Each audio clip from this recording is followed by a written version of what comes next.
سلام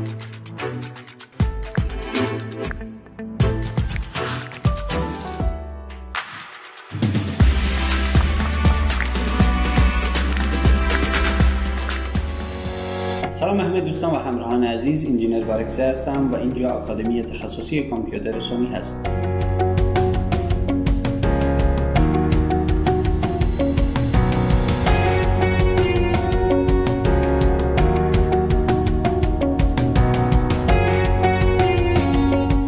آکادمی سونی سالها افتخار داشته تا در زمینه آموزش و ارائه خدمات کامپیوتری همراه شما عزیزان باشه، اما وقت تغییر است و باید روش‌های جدید آموزشی رو با هم دیگه پیش ببریم.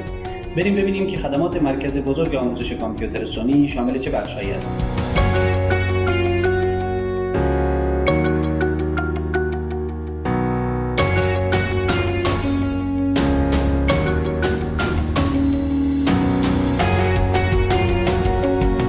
برای دسترسی شما عزیزان به آموزش‌های حرفه‌ای کامپیوتر ما کانال یوتیوب آکادمی سونی رو راه اندازی کردیم و شما میتونید به صورت کامل و یکجا به تمام آموزش‌های مسلکی کامپیوتر دسترسی داشته باشیم. برای پیدا کردن کانال یوتیوب ما فقط کافی است عبارت آکادمی سونی رو در گوگل یا یوتیوب جستجو بکنید و پس از پیدا کردن کانال ما حتما عضو و مشترک او بشین.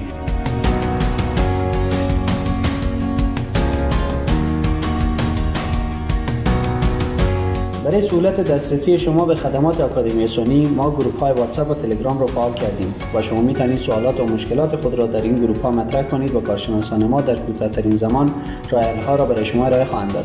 همچنین در این گروه‌ها شما میتونید از جدیدترین آموزش‌ها و موضوعات مرتبط با کامپیوتری که آکادمی سونی ارائه می‌کنه با خبر بشید.